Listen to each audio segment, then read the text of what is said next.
Thanks for tuning in to CPA Life, where we talk culture and growth with folks that are going against the grain in an industry that has been stuck with a "we've always done it that way" mindset for far too long. Join host John Randolph and learn how a sustainable, family-friendly career in public accounting doesn't have to be the exception to the rule. Welcome to CPA Life. Hey everyone, thank you for joining us today for another episode of the CPA Life podcast, where we spend time digging into what it takes to build a modern-minded, people-centric firm in today's highly competitive talent landscape of public accounting. And today, we are continuing with our series that we've been in the middle of for the last few weeks, where we're spending some time talking to a number of talent leaders and talent advocates who spend their time focused on the challenges and the needs that CPA firm leaders are facing in today's market. And today, we are joined by Rob Brown, who brings a unique perspective to the table as the CEO of the Accounting Influencers, which is a professional, trusted, members-only organization for individuals and companies that are operating in the accounting vertical. On top of that, Rob is also the host of the Accounting Influencers and the Accounting Talent podcast. He's a conference chair to multiple accounting-focused organizations, a professional interviewer, a panel moderator, employee brand and employer brand advocate within the accounting industry. So we're going to talk about a lot of those things. But in the meantime, Rob, welcome to the show. Thank you, John. I'm exhausted just hearing all of that. I didn't realize I did so much. I must lay a few things down. Yeah, it absolutely is a mouthful, but when you start looking at all the things you do, sometimes we take a step back and go, do I really do all that? No wonder I'm gassed at the end of the day. Well, we all wear so many hats, don't we? And on top of that, father and husband and everything else.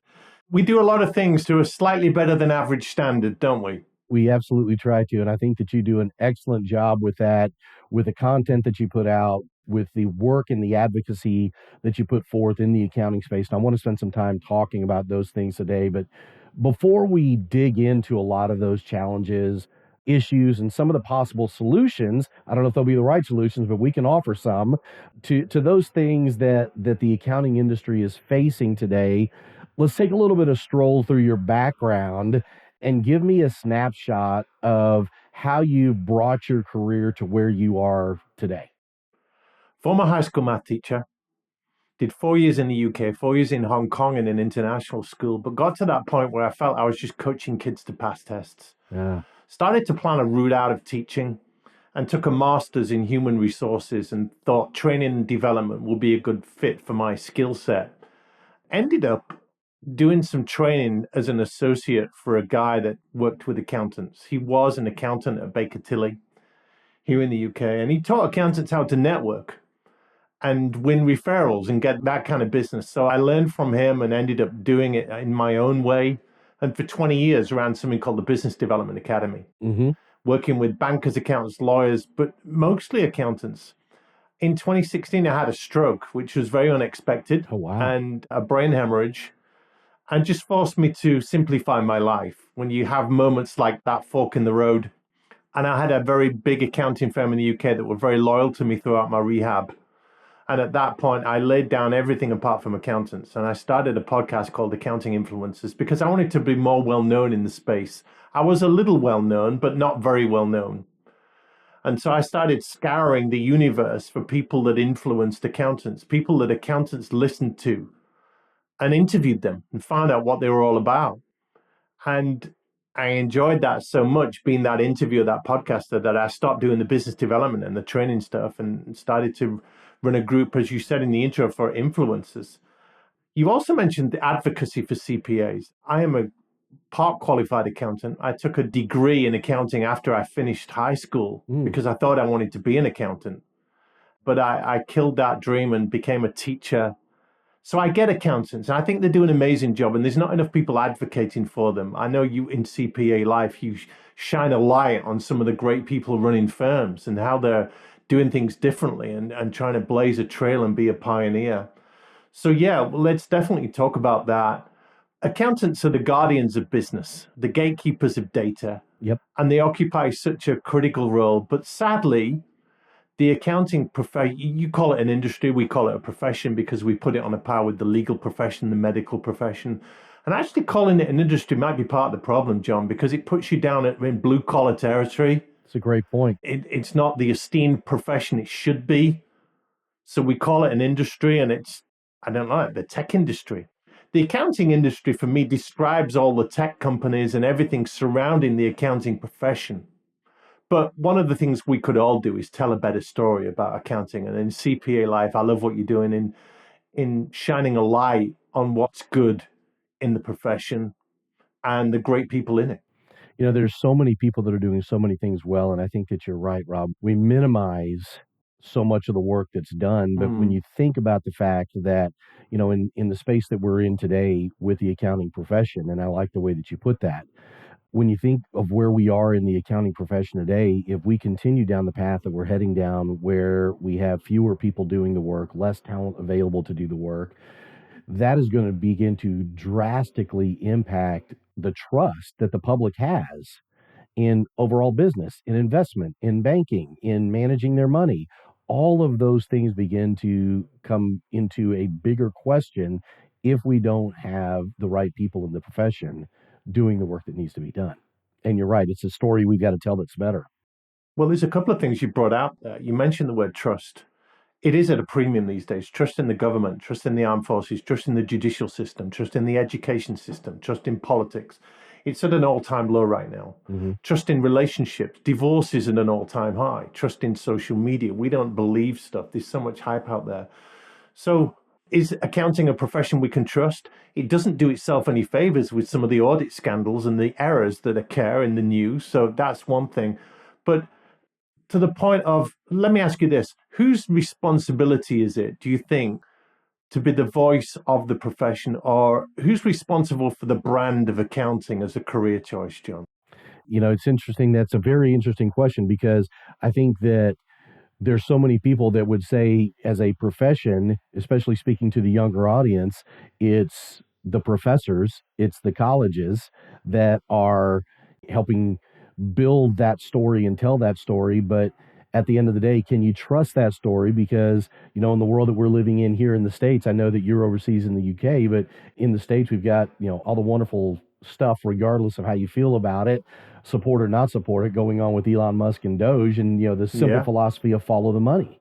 If you follow the money in the accounting programs in today's marketplace, that money is coming from large Big Four firms, large corporations. And so there's always going to be a bent to point kids towards that path. And once they get on that path, that is a path that is designed to grind and churn and not put people in a place to tell a great story. There's a lot of challenge between how do we tell a better story and how do we protect those that have a desire to tell a better story coming out of college. So let's have a look at what you said there. You've tried to lay some of the responsibility at the feet of the academics. You're right, they do have a role to play, but by the time budding accountants get to the professors, they've already chosen accounting as a career because they're probably majoring in accounting. So, but there is that. There's the Big Four. They have a big responsibility because you're right, they shape what most people think of accountants. Yep. And that is the nirvana for many people coming into accounting. I've got to be in a top four firm. And the Big Four firms play on that because they will try and cream off the very best coming out of universities and put them through the grind, as you say, and chain them to a desk for 10, 15 years and make them big money, but they will extort a pound of flesh about that. We could throw in the state societies, the professional bodies, the governing bodies of accounting, and say they've got a role to play. We could lay the brand of the profession at the foot of every accountant CPA out there to say we've all got a role to play. The problem is, if you lay it at the feet of one stakeholder, they've just got one point of view, one perspective on this. If you lay it at the feet of everybody, then nobody does anything because everyone thinks everyone else is going to do it. It's like climate change. If you say it's everyone's job for the environment, then I won't recycle because everyone else is going to do it. So it's a tricky one, but we do know the brand of accounting is strong in that it's got a lot to offer, but you're right, we don't tell a good enough story. And I like what you're doing in that you're bigging it up. I said shining a light on it. You are trying to focus on what's good in accounting and the great things that are going on, but we could all tell a better story. Yeah, I think if we all look at it as it's my responsibility, as you were saying that, I thought about a situation, Rob, years ago. I played baseball growing up through college, a couple of years out of college, and ended up Okay. coaching my girls playing softball. Wow. And with my youngest daughter coaching her team, we went through a period of time where every time something would happen in a game that wasn't, what was supposed to happen, the mindset with the kids when we'd sit back and kind of do a rehash the next day in practice about the game, a lot of times the mindset was, well, I thought Sally was going to get it. I thought somebody else was going to do this. Well, the reason why I didn't run as hard is because I thought that Sarah was going to get that. And so I just had this idea. 2 days later, it was raining outside. We had practice in the gym at a local school that we had some ties to. And I had a box.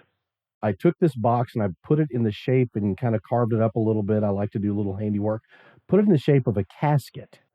And we put the casket on a table, and I had all the girls come in and said, hey, before we have practice today, we're going to have a funeral. Whoa. We've had a teammate pass away. Oh. Our teammate's name is somebody else. Very good. Somebody else is no longer a part of our team. Yeah. So somebody else is no longer going to be able to get that ball. Yeah. Somebody else is no longer going to be able to get that hit. It's going to be your responsibility. I see what you did there. That's really good. And I think that in the accounting world, we got to get to a point that we recognize and understand that somebody else is no longer a part of the team. It's me, it's you, it's everybody else, and we've got to tell a better story. Let's turn this into a true crime podcast for the moment. And I don't know if you know this, but I think it's in Robert Cialdini's book on influence. He talked about an experiment. Not an experiment, it's something that happened in New York. There was a tenement square and a murder. Somebody got mugged and murdered in the middle of this. And you can picture all the apartments in a quadrant type thing, all four sides, all looking on. And 117 people saw this woman getting stabbed. And she got stabbed multiple times, died. Nobody called the police. Nobody. And when they interviewed all the witnesses afterwards about what happened, why didn't you call the police? Well, everyone was looking at it. I thought everyone else would do it. I thought the police had already been called. I thought it was done. Somebody else. Yep. And nobody ended up calling the police. Police arrived hours later, just as an incidental call. By the way, we've got a dead woman lying in our buildings here. So, yeah, crazy story, a little bit gruesome, but goes to your point of we've all got responsibility. We can all do something. Yep. We can't assume that somebody else is going to do it. And if we all pick up and lift a little bit of that weight, it tends to be a lot lighter when many hands are put to the work, which kind of leads me to a question that I wanted to ask you. And we talked a little bit about this when we were kind of catching up before the phone call, but there is a piece of a business that you're starting to roll out to some of your audience and some of your clients where you're helping tell a better story. You're helping people tell a better story. Tell me a little bit about that and kind of what the vision is with that and what the end result that you're hoping to be able to deliver with people. You just asked me about 3 questions there, which is what a good podcast interviewer should do. So I'm, as an interviewer myself, like you, used to curating stories from very smart people. Look at the average accountant, technically super smart, very well qualified, excellent at what they do, passionate, really caring. However, they don't brand themselves well. They don't create thought leadership. They don't have much of a personal profile. Some do, and you'll know a few, John, that are out there a little bit more as an ambassador of their brand, as an advocate of their own firm, but they don't tell stories well. They've probably got a marketing department if they're a big firm saying, I wish you'd write some more thought leadership. You've got the domain expertise. You've got the experience. You know all about the ins and outs of tax, law, and audit and everything else. You're working with a particular niche. But these accountants don't do it. They're not bred to do it. They don't want to put thought leadership out there. They don't have the time. They don't know how to write an article. They're not comfortable going on a video, turning on a webcam or whatever it is and creating some content. But they need to do it for a number of reasons. First, it's great to attract new business for the firm, and that never does any harm. Right. Second, it's great to build employer brand of a firm, saying, hey, these are our people. This firm is a great place to work. This is the kind of thing that we are doing. This is what we talk about. This is why we should be an employer of choice for you talent out there. Another reason to do it is relevance. You can easily become redundant in this world with technology overtaking all of us, with business changing so fast. If accountants want to be that trusted advisor, they need to be seen to be talking the language of business and putting content out there that says commentary on what's happening. The political situation, accountants would have a lot to say about how business is changing so fast and what Trump and everyone else are doing. So, and just for personal brand and career capital, it's great for accountants and leaders to be seen as putting things out to say, I'm important, I've got something to say, I've got a crusade, I want to be a force for good, I want to right some wrongs, I want to bust some myths, I want to own a narrative.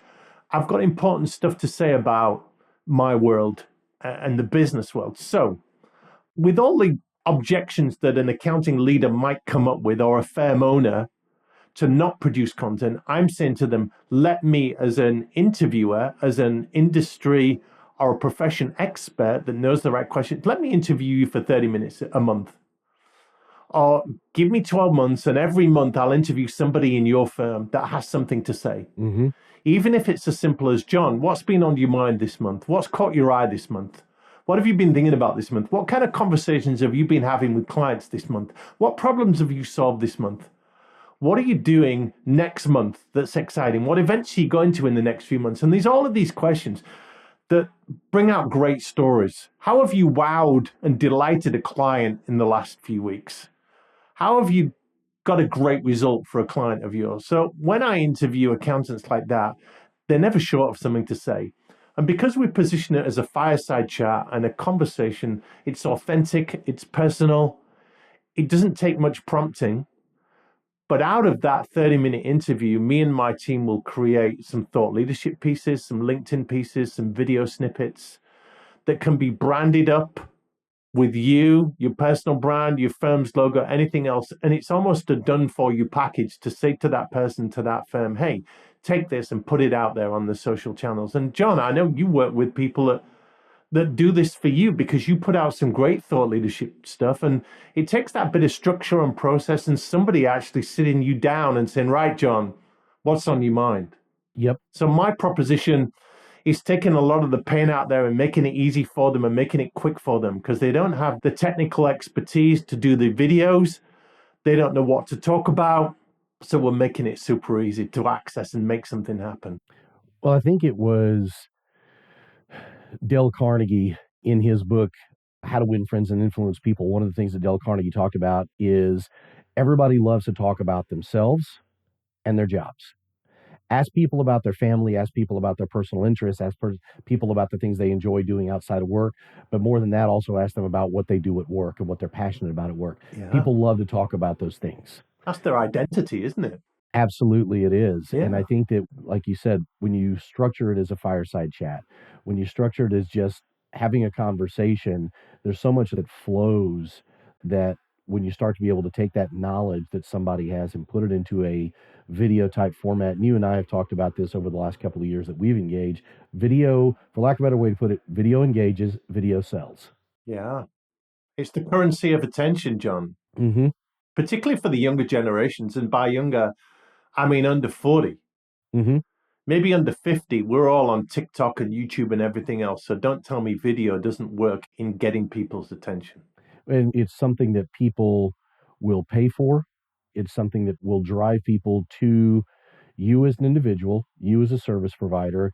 And then again, goes back to the initial thing that we were talking about, you having a voice to be able to tell a better story in this space and in this industry. Because there's some really pretty cool stories that I know that when you've sat and you've talked to industry insiders, industry experts, there's some really cool stories that come out of successes they've had, clients they've been able to solve problems for, wins that their firm has been able to have, things they've done to expand their organization when it comes to people and talent. So there's so many things that you can pull out of that. one of the challenges that we face a lot of times whenever we start talking to clients on the recruiting side of our business about candidates, a lot of times clients will come back to us and say, hey, do you know anything about this guy from a social media standpoint? I couldn't find anything about him on LinkedIn.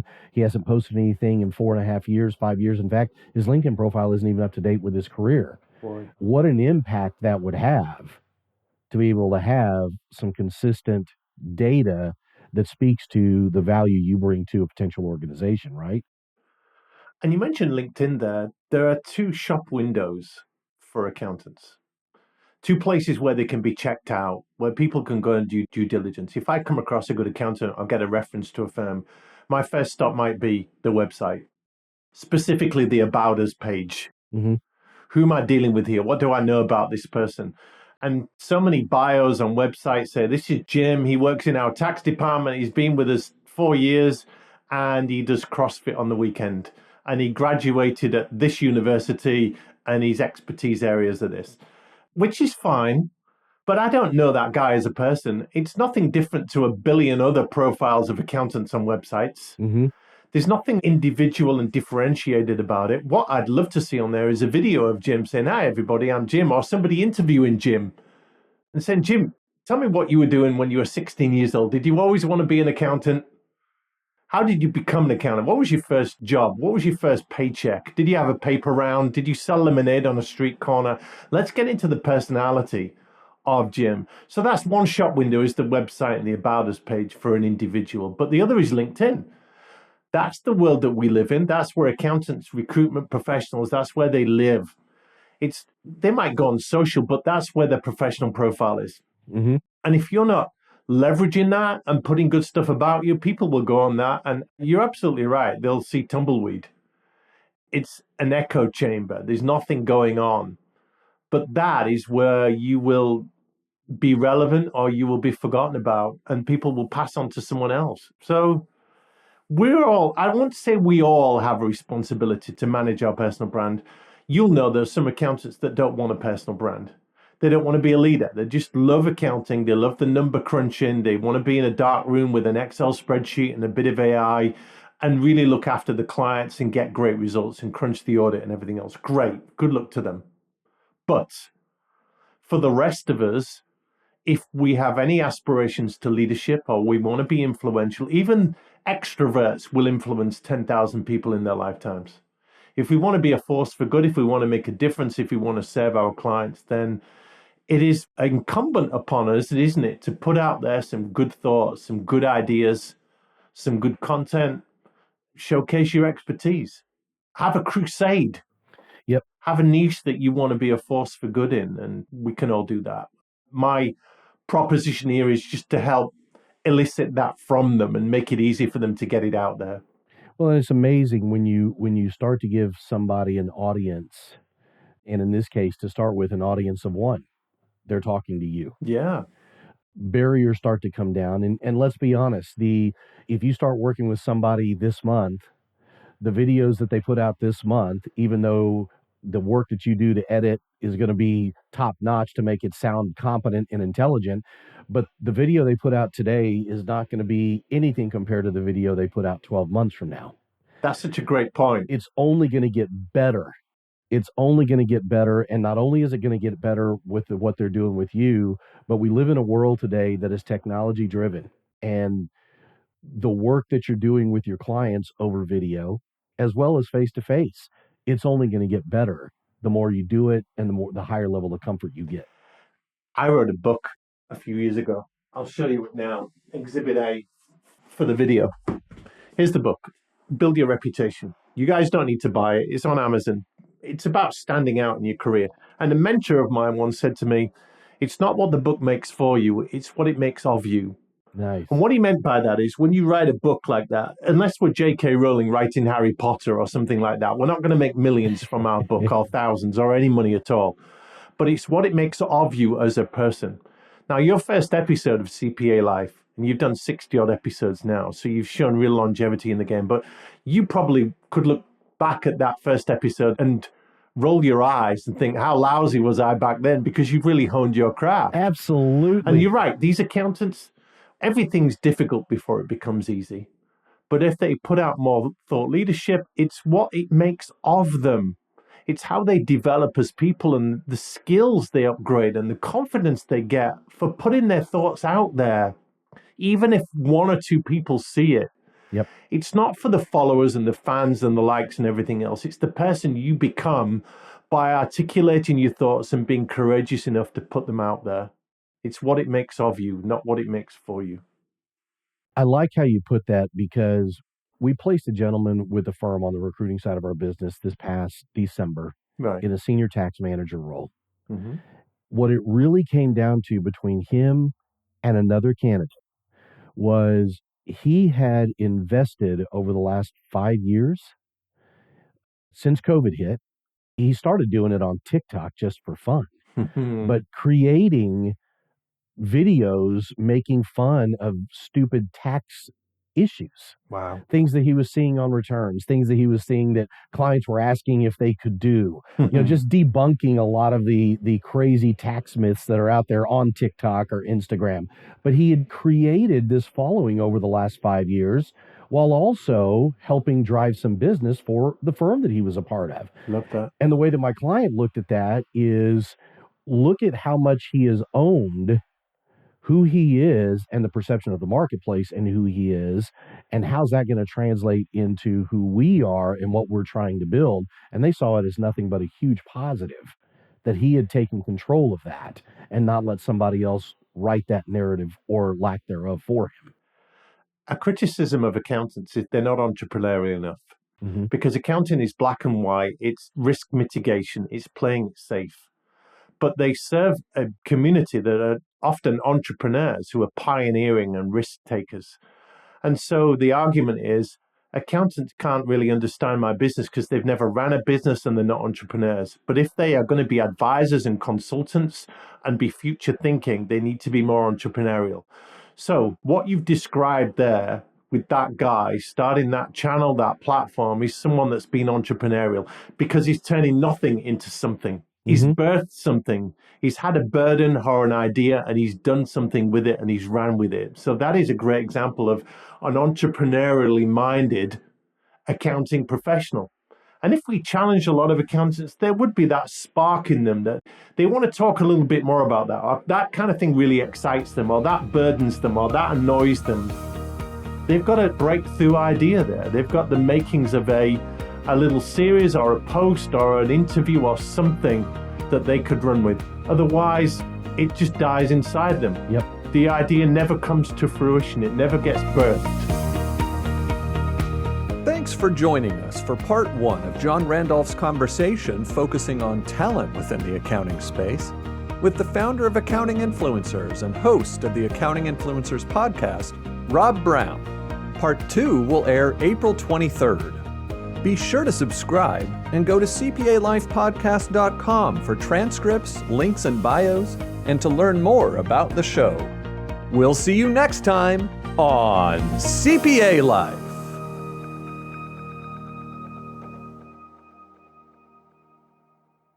ProfessionalProductions.net